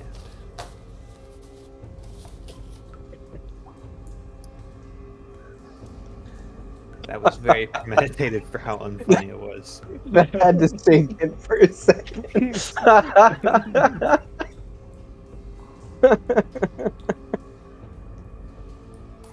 When you approach the island, I'm gonna get this boat out of the way. You see that there is a sleek black rowboat resting at the just into the shore of this island, and in the rowboat, a gray tunic with a skeleton in it rests on a bed piled with gold.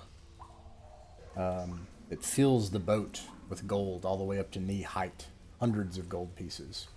And the skeleton clutches a gray steel great axe over its chest. Does it have a bunch of eyes on it? You look at the great axe. Yeah. Okay. You get close to the gray axe, and you look.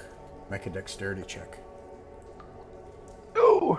In hindsight, looking closely a at the 15. Axe of Nine Eyes, it's about to become the Axe of 11 Eyes. Oh, good. I got a +1, so there's a chance. Alright. Drum roll. Nice. You get close and you look. Look at the axe. There are not 9 eyes on this axe. How many eyes are there? There are none. Oh, It is a very well made great axe, but it is a great axe nonetheless. my good sir, have you seen a sea wolf king around here somewhere? When you say that, among the rocks, all of a sudden billowing out, as if you've opened a fridge or something, there's an icy vapor that surrounds the island, and it covers you. The whole area is just colored in an icy vapor, and you hear something crack and pull itself among the jagged rocks nearby, and a large figure emerges. It has blue-black rotting skin, but it still clings to a skeleton. A tall, severe iron crown sits on its head, and in its hands is an axe, a great axe. 9 open eyes engraved on its blade, and sometimes the eyes actually blink. You can see, and it says, "Vengeance, vengeance on my descendants, vengeance." Vengeance. What in the hell did we do so wrong? You appear to have us mistaken. We are not related to anyone you know. Hell seeking. He points, when you say that, he points to, well, who says that? Vorn or the other guy? Oh, Valgarder. It'd be He He points to, instead to you, And he says, "My subject, bring me vengeance."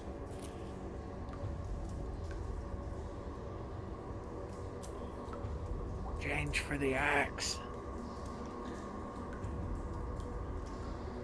I don't. What do I do?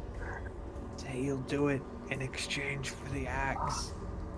It's down payment. I will bring you this thing, this vengeance, in exchange for the axe. He holds up the axe and he points this way. And he says, "My last descendant, the last of my line, must be slain. My line must end. Bring them vengeance." And he points toward this narrow passage. Honorable Sea King, why do you wish the severing of your bloodline?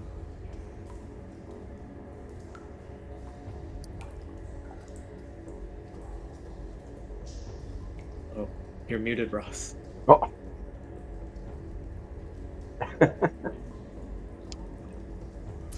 The first thing he says, "Unworthy."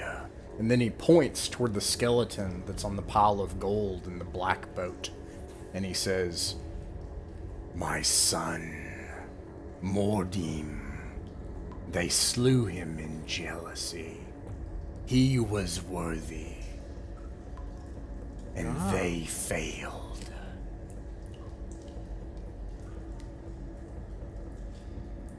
Let's go, a Viking.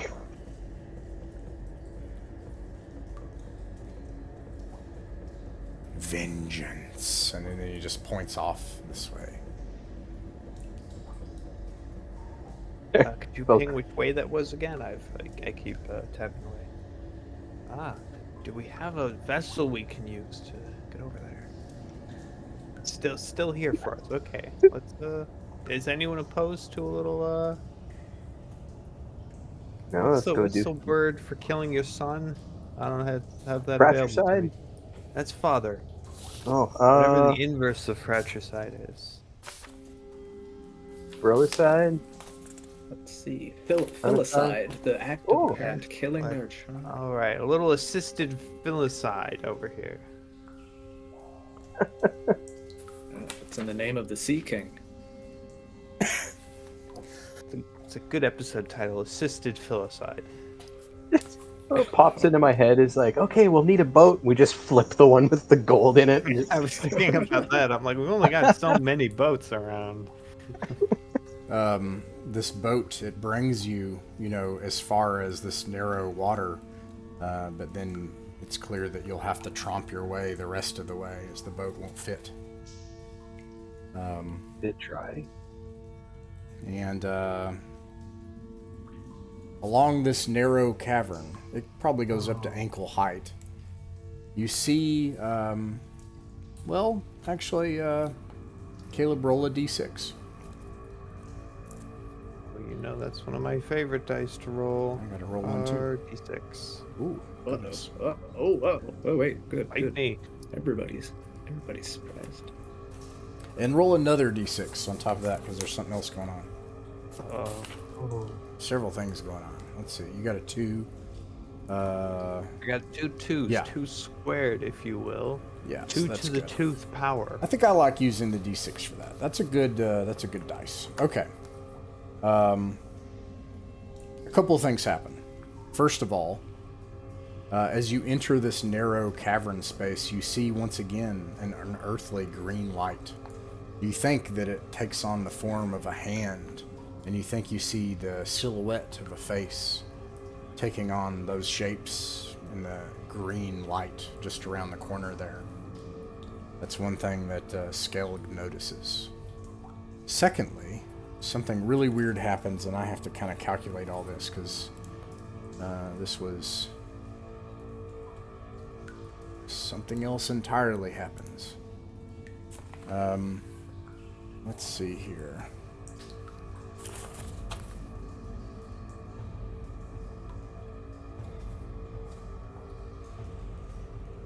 while you're doing that, hey, my fellow friends, my fellow players. No, go back to your calculations.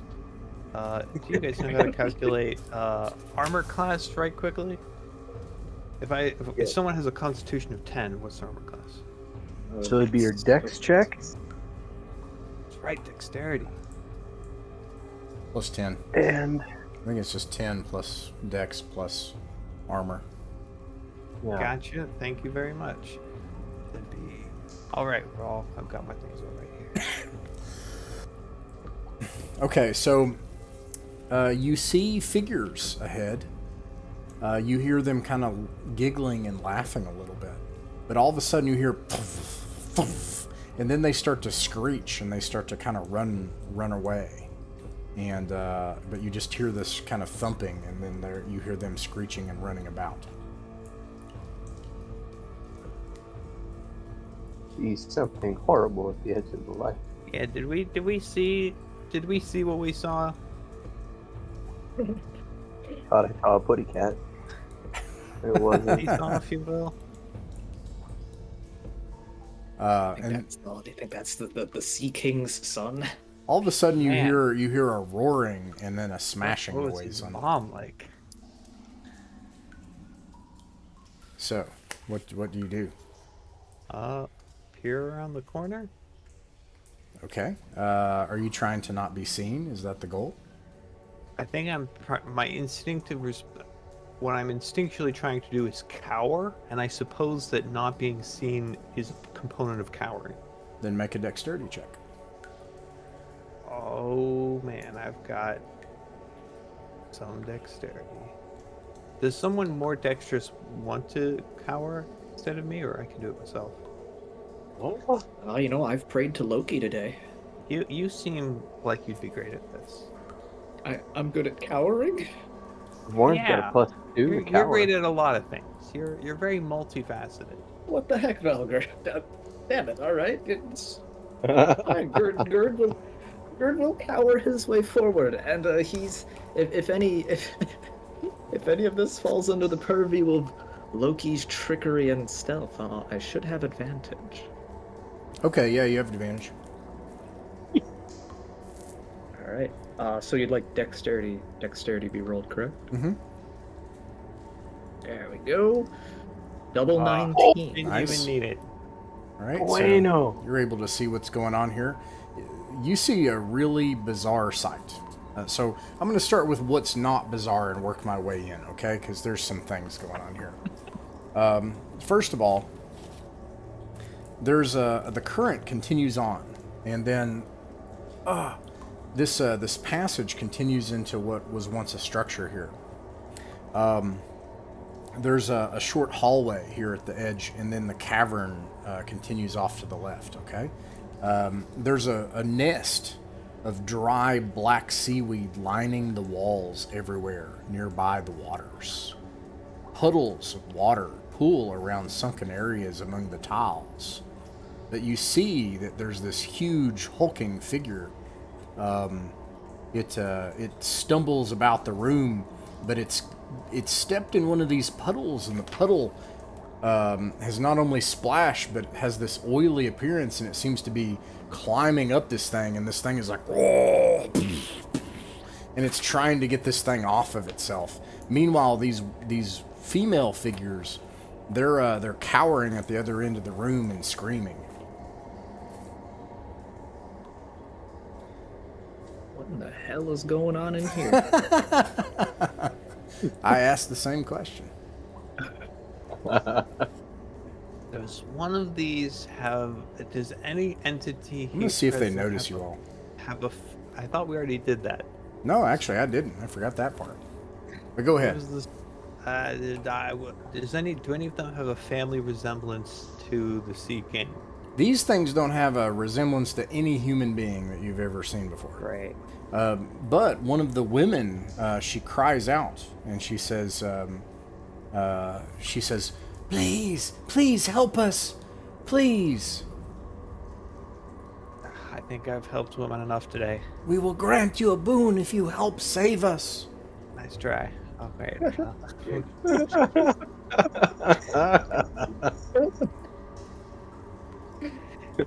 No thanks. Yeah. Where? Okay. Are we still on the? This sounds stupid. Are we still on the ship? No. We looked at behind, right? Because it gets really narrow going through here. Okay. So I thought we're still wandering. All right, then where do we go from here? Well, let's call out to them.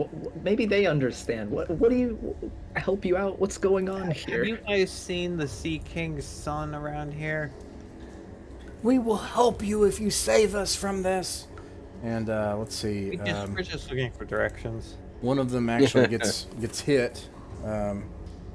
And let's see. Oh.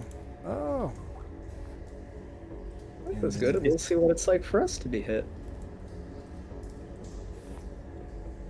Oof. What is that? It's the oil, I guess. Yeah, I don't know who's on what team here.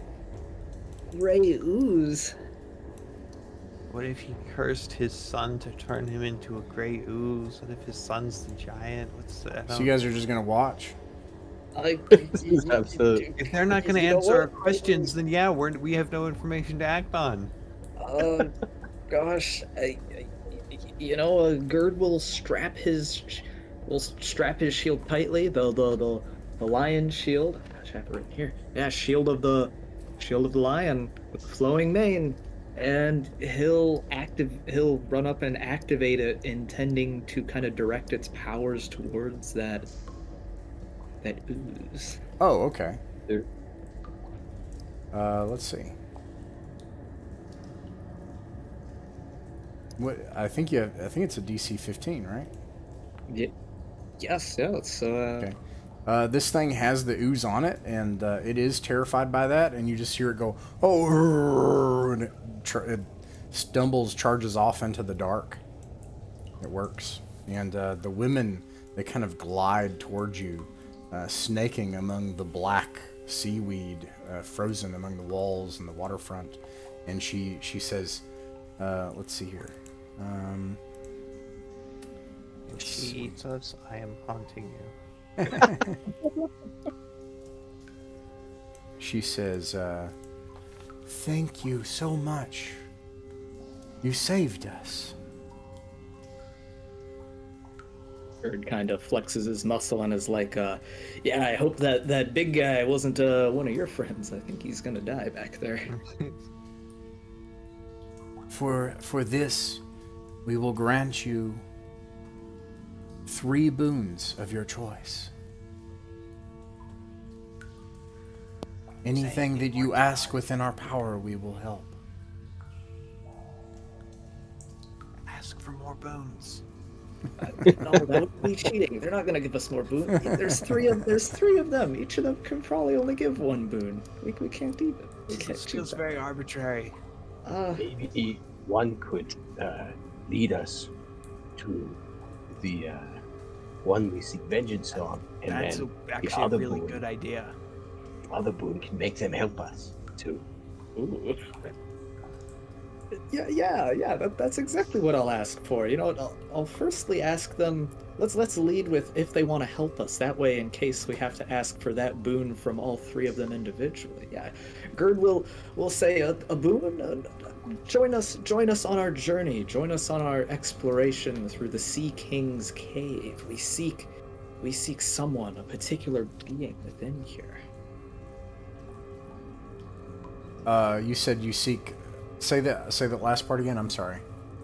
I kind of allude to them that the reason why we're in here at this moment is we're looking for someone, but like I'm trying to ask them if they will come along with us. What he just did was the smoothest pickup line ever. He's like, well, C-Nymph, the only boon I would ask for is the pleasure of your company.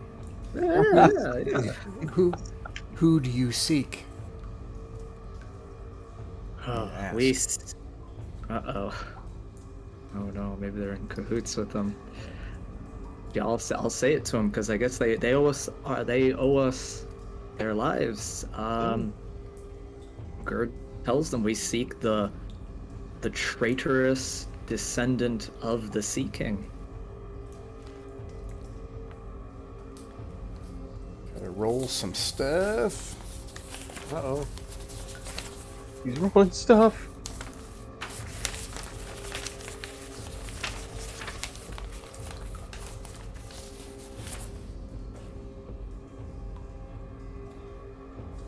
Oh gosh.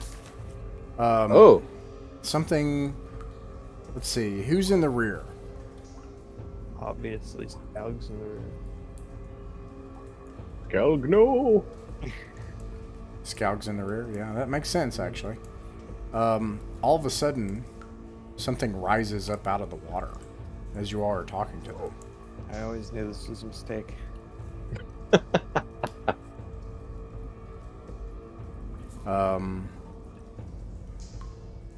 It. Oh no. I'm gonna see if it actually achieves this. Roll a Dex Wisdom check to oppose this. You have to beat a 16, or not a 16, a 14. I'm feeling lucky.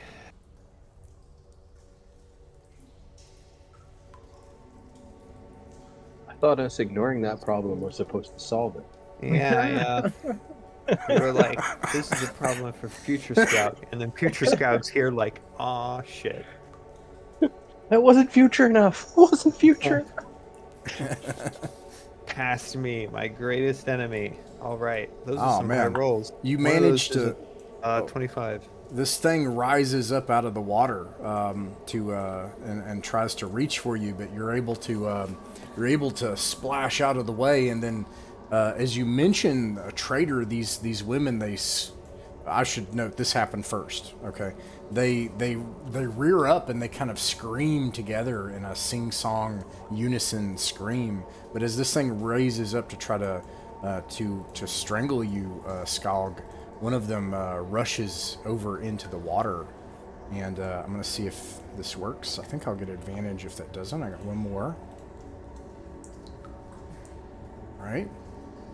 Oh, wait. I did the wrong thing. It's a charisma check as a save on their part. Interesting. Passes. And they start fighting, actually. They attack us? No, they start fighting this thing that's attacking Oh, you. okay. Yeah. And you all can roll a d20 to see if the monsters or if you go first. Get him, fellers. All of us are rolling d20. Yeah, everybody, just to see if you can beat my 20. That's all you need to do. And you do. Okay, so here we go. And I do see that, so who rolled a 9 there? Alex. Okay, so we'll start the initiative order there anyways, so that actually is right anyways, because it's the next one. So, Alex, your characters can act first. And I'll say that this is a little closer, so you can have more maneuver to act here. Room. I'm always, the moment anything spooky and incorporeal gets involved, I get very uncertain if my weapons will strike true. So you know what? Let's send the red shirt in first. Alvar's gonna run up and attack first. All right. He swings with just an ordinary, mundane hand axe, and he gets a 15. 15 hits. You have to beat a 12, so it hits. Okay. He strikes for potentially 6. 6 damage. And you find that this is in no way corporeal, as a black Icarus blood flies up from this thing and it howls in pain, making more noise. Perfect. Halvar cries out like in a cheer, like, "It bleeds, lads, we can kill it." And Gerd will join in as well if there's room for him. And then the torches go out as some wind from the howling suddenly rushes through. Oh darn!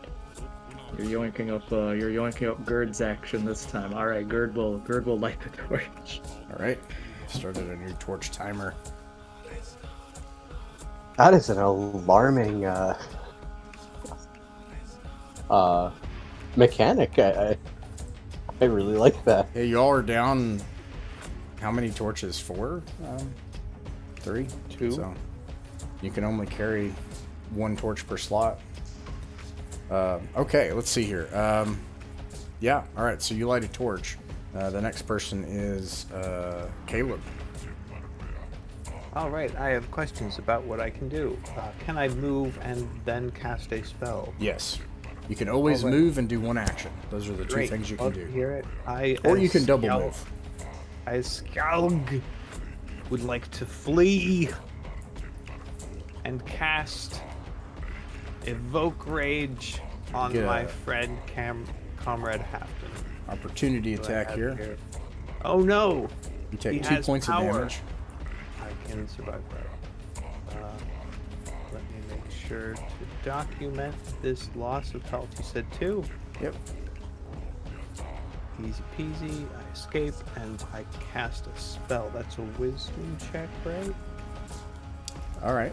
How does spell casting work? Yeah, wisdom for you. Yeah, that's right. Boop.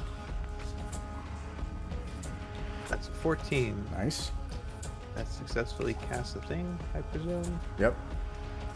Okay, let's get scout. Whoop. I'll get rid of that. There you go. Returned. Okay, and then I.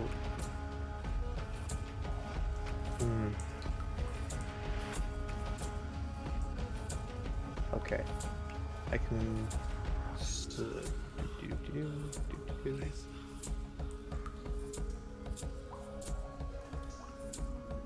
All right. Well, while I'm being defeated by Foundry, I would like to move Hafton up to melee range. Okay. Alrighty, and then I prepared this because he gets to roll with advantage. With a Ooh. regular old hand axe, he does those numbers. Hits. That's an advantage, so an 18. That's the highest one. And a d6 damage. Describe how you Six. kill it. How tall is this creature? 6.5 feet, 7 feet tall.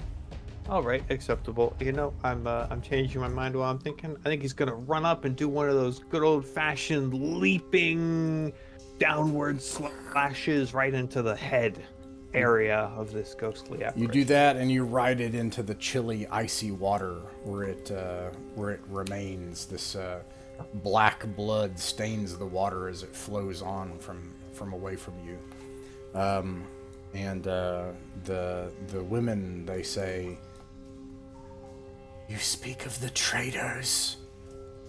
They slew our sister.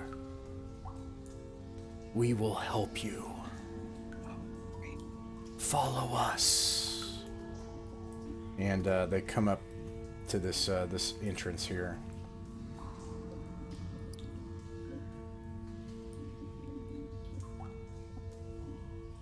Sounds like a plan. All right, yeah, I trust them. They just tried to save our lives. They tried to save Scout, that's for sure. What did I do with the little mini boat? There it is. I trust. Okay.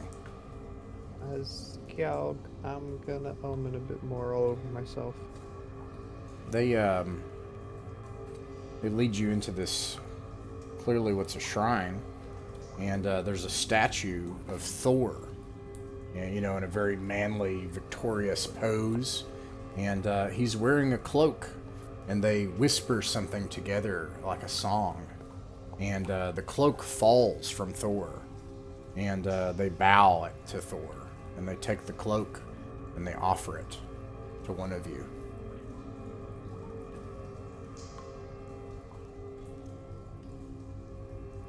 Who shall take the cloak?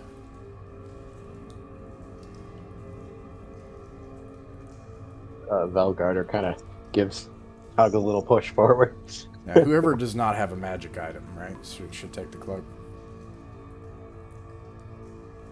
Oh well, I'm a little poor on magic items. This should be someone that's like sneaky. In that case, I retract my entry. You don't have a sea wolf? I do have a seawolf. They can take it. If you don't have a magic item, take it. If no one feels strongly, then I'll give it to Hafton. When you pick it up, it's a hooded, billowing cloak. You find that when you start to move it and take it with you, you look and you see almost like rock You realize that it shifts colors to match your surroundings perfectly. This is a cloak of elven kind, and every time you ever try to hide or stealth, they are now easy checks. A flat DC 9, modified only in a positive way if you have a dexterity modifier beyond that. And once per day, you can become invisible for 5 rounds.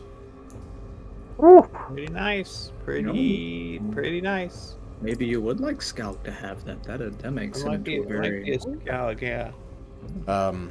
When you come back, the women say, "The traitors, they killed our sister."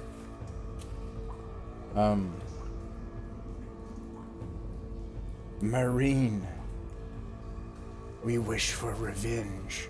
We will join you. And they point toward this as the current continues. And they say, the sea wolf's descendant. She is there.